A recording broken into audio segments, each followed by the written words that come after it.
What's up, guys? It's your boy Zowoki back out with another of the Chris Watts videos. And this one I actually thought about last night while I was laying in bed, probably trying to sleep.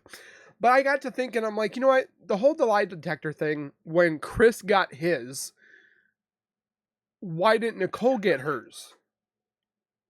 Like, if you want to find a baseline of if she's telling the truth or he's telling the truth, which they implemented, sorry, the lie detector to see if they could get any way for Chris to start confessing. But then I'm like, why didn't they think about the same thing with Nichol? But because the DA decided to drop it with Nichol, and Chris pretty much confessed, they just dropped it all completely. But then lo and behold, this morning, one of my recommended videos was A&E, which I love A&E. I definitely do enjoy watching A&E on YouTube. This one was a Robert charged with a wife's murder 12 years later, and they did the lie detector 12 years later. I actually watched it, and we're going to talk about it, how we could compare that with today's case of, or the 6-year-old case of Chris Watts, since it is almost August and it'll be 6 years from the Chris Watts crime that he committed.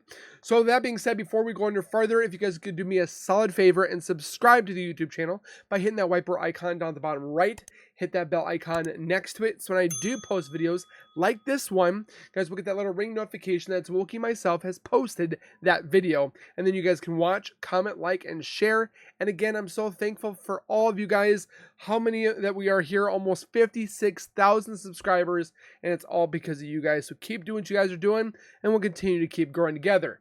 Now, this video I was going to post, but it is A&E, so their stuff is copyrighted. I can't post it on here because it's copyrighted, and I don't want to lose my channel, nor do I want to start any rivalry with a big, huge corporation like A&E.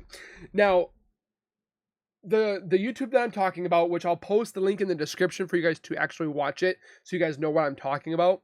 It's Robert charged with wife's murder 12 years later, Interrogation Raw, A&E, and they used a polygraph 12 years later. They tell us why they didn't use the lie detector back then, which it doesn't really make sense. But again, I looked into the laws of the lie detector and stuff like that. I mean, obviously you can't force anybody to take a lie detector, but you know how Nichol Kessinger stated before in her interrogations and her interviews and so forth like that, especially when she was in this room with her daddy, she wanted to sit there and say, I'm willing to do anything to help you guys out. Just don't let me effing down, kind of thing. Well, she didn't say it at that moment. She said it on a phone call, but in that interview when she was with her father, she did say, I'm willing to do anything to help you guys out. I want to help you guys out in any shape or form. Which, again, the DA had led us to believe that she was forthcoming. She came to us to find out that later on that she did not come forth on her own volition. She came forth because she found out that Anadarko had contacted authorities and mentioned it.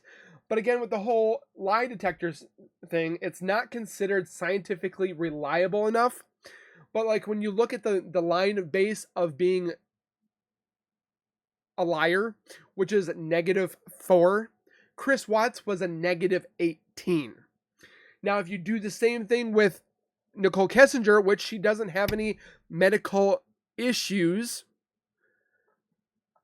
because technically if you had like I don't know if it's high blood pressure. I think when I looked at it up, it was like irregular breathing. If you're taking certain medications, high blood pressure can do it and so forth like that. But again, polygraph tests are known for lying detectors, are generally not admissible in courts because it can be like up and down kind of thing. That's why they test you multiple times instead of 1 or 2. They might test you 3 to 5 just to get an average medium or an average baseline to see your number of lying or being truthful. And again, they did that with Chris Watts, aka hello, big huge Tammy Lee, that did the lie detector, and pretty much told Chris that he was great at being a horrible liar. because he failed miserably. Now, if you guys have not watched it, obviously Tammy Lee was like, you know, you lied, whatever have you. But again, why wasn't Nichol Kessinger used in this light of being hooked up to a lie detector? Well, obviously, one, because the DA decided that, oh, we're done, it's over with, we're not going to test her anymore, and we're not going to look at any of the stuff that we collected because Chris confessed. Signed, sealed, delivered, we're done. Technically, yes, but technically, no. Now, looking at that website, or looking at that video, that Robert charged with wife's murder 12 years later, he wanted to sit there and fight so hard, this guy. I did not murder her. I did not murder her. But guess what? The truth came out that he was a murderer, and he got 38 years in prison, which is kind of shocking that he didn't get life in prison. It's just weird that how some people get like 25 years in prison and then some people get life. If you're a murderer, you should never be able to get out again. If you caused somebody's death purposely, and it's funny to think that Nichol Kessinger had her suspicions about Chris immediately after the family went and disappeared. The notes revealed that Kessinger suspected something was odd about Watts right away in the morning when his family was not able to be found. The day his wife and children were supposedly disappeared, Watts' initial story was that Shanann told him that she was taking the kids to a friend's house for that day after he revealed that he wanted a separation. However, Shanann left her car at the house and no one could track her down. At that point, they were reported missing because their plan was foiled. Nichol does not believe Chris ever went out to look for his family. Do I need to get into this? Why I think that she didn't know, or why she did not believe Chris? Because she was involved. Police wrote Nichol's recall speaking with Chris on Monday night, and he was sleeping. She thought that was strange due to his situation with his family being missing.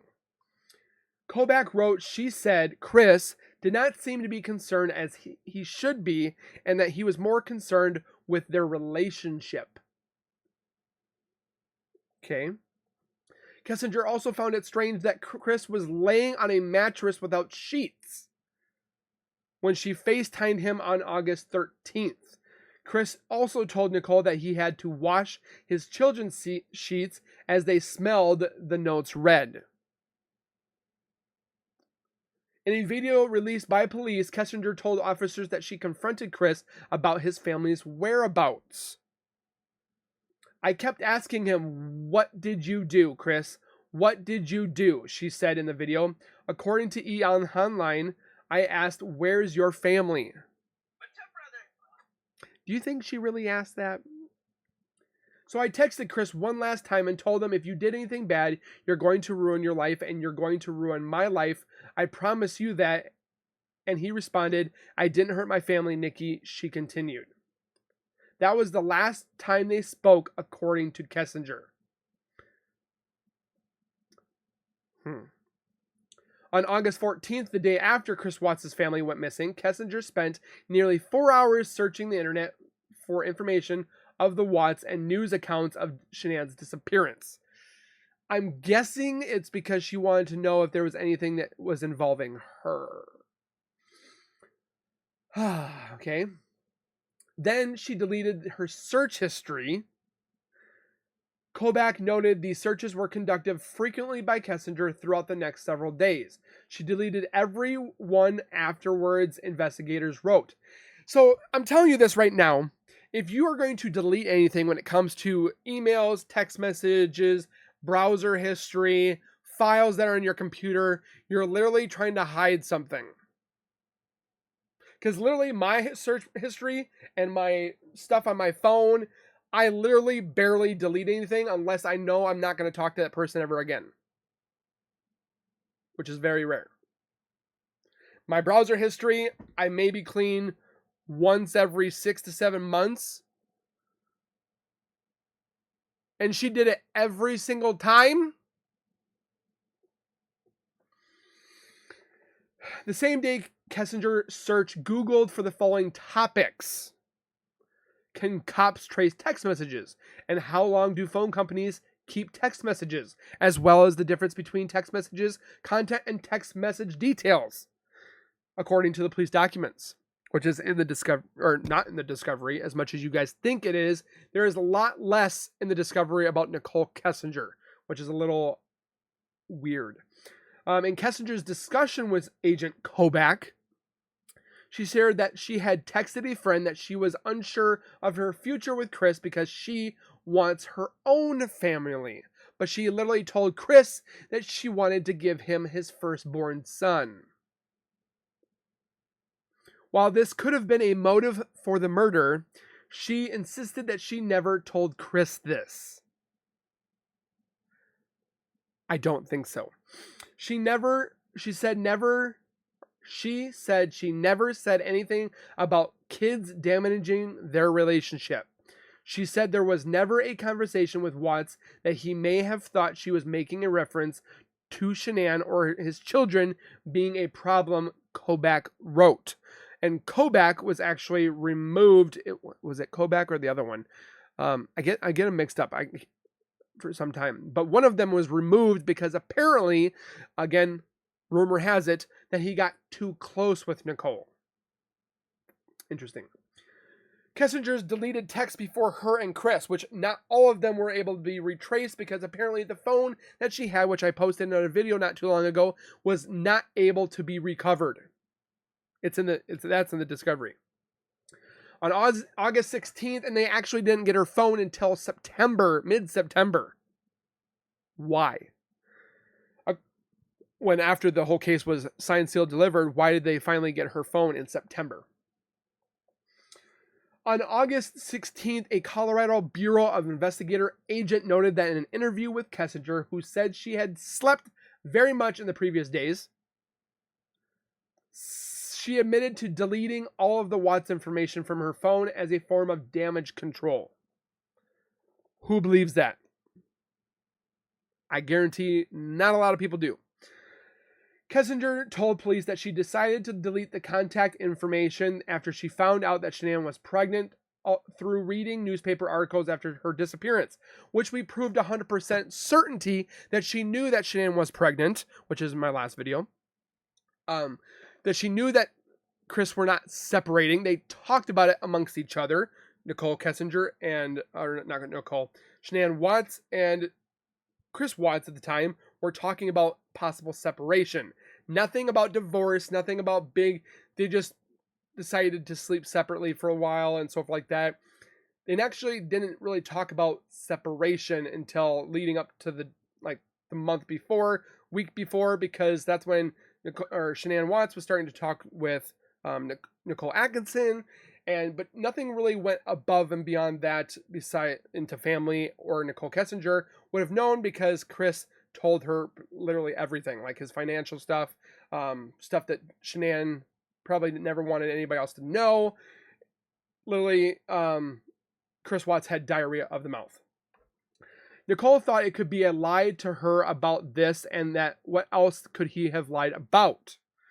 Investigators wrote about this, made her think that the wife being in danger, she deleted all the information on her phone, calls, text logs that had anything to do with him, because she was grossed out by him, so she deleted all his stuff. Why else do you guys delete stuff? Let me know in the comments why you would delete stuff to make room, or in a murder trial that could have been used in this case. Police were able to recover the deleted text messages and call logs, but then you look at the discovery, which we've seen, they weren't able to recall her stuff because her phone wasn't able to be recovered. It's literally in the discovery. We took screenshots. Need I say more? Kessinger also appeared to want all signs of her relationship with Watts out of her home. She gave investigators articles of clothing as well as a birthday card he gave her. Okay, we would like to have the text messages and the messages, not birthday cards. We could care less about that. Or what you could really do to help us out, Nicole, is to make your name clean and clear is to let us have those information or the text messages that you deleted, and to be forthcoming and give us a alibi for your whereabouts that morning, and to give us a lie detector test to clear your name of any involvement. Would you be able to do that? I highly doubt that she would say yes. Yes. She would say no. I'm surprised she didn't have her attorney in there, but again, they had her daddy in there. I have no idea why, still to this day.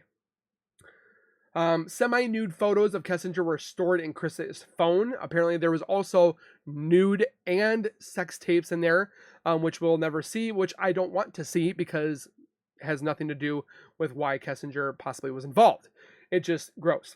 In July, Watts transferred assorted images of Kessinger semi-nude into the secret calculator application. Police noted certain images were taken by Watts as evidenced by his reflection in the mirror in the background. That's the only reason why we see the video or the pictures that we see today, is because Chris was actually in the photo in the mirror. Other appeared moments of innocence, such as a smiling photo of Chris Watts and Kessinger when they went to an establishment at the Rooftop Tavern in Morrison, Colorado, and assorted images of the trip to the Great Sand Dunes as well. Kessinger Googled affairs of wedding dresses, which we've talked about nonchalant so many times, which, again, why would you look at wedding dresses unless you were not serious? Kessinger Googled Amber Fry. You're hurting yourself there, woman. You're looking to possibly make a book deal, but Amber Fry came forward and was most forthcoming and wanted to help out and did not go into hiding as like Nichol Kessinger did.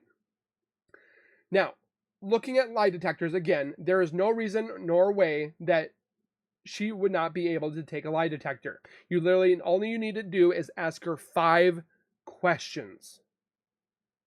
And the title of this is going to be, what questions would you ask her in a lie detector? And I want to hear that below in the comments.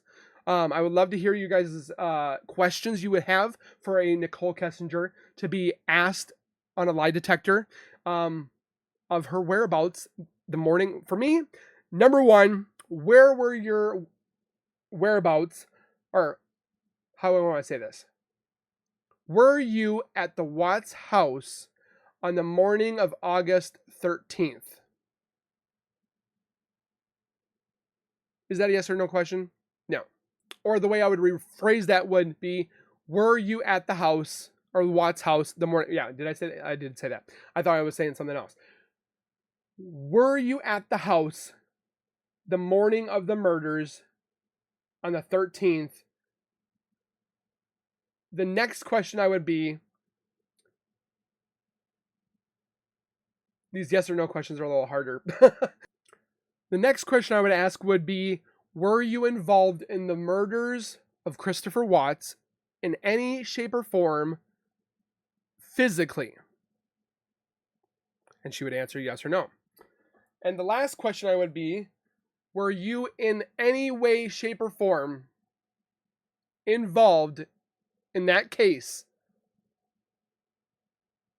mentally? I don't know if those 3 questions would be good. I would like to hear your guys' questions. I know those were technically on the fly, but I would most appreciate a lot of 3 questions from you guys in the comments. Type them 1, 2, and 3. What questions would you ask Nichol Kessinger to have, hopefully, either 1, find out that she was guilty, or 2, to find out that she was innocent and clear her name and let her go on her way and close this case for good. But can we do that? No, because the DA decides that we are all junior detectives. We have no idea what we're doing. This is a witch hunt, and we just need to get lives. But millions of people want to see this. You can see it in the numbers on all YouTube videos, YouTube channels, the likes, the comments, the shares. It's ridiculously, redundantly to show that this case needs to be re-looked and reevaluated. Like the link I showed you, or like the link below, like I told you about Robert charged with wife's murder 12 years later. 12 years later, they caught the murder. We're in year 6. Never say never. And like Omar said, it's not impossible, but you're going to have to find other things besides what we've seen already. And I'm trying to do that by looking at things on the spectrum of this case, not redundantly showing the same things over and over and over. Again, I thank you guys for your time to watch this video. Again, hit the like button, subscribe, comment those 3 questions you guys would ask Nichol Kessinger, and we'll see you guys in the next video. So please take care, be safe, and as always, keep nerding on, and we'll see you guys in the next one.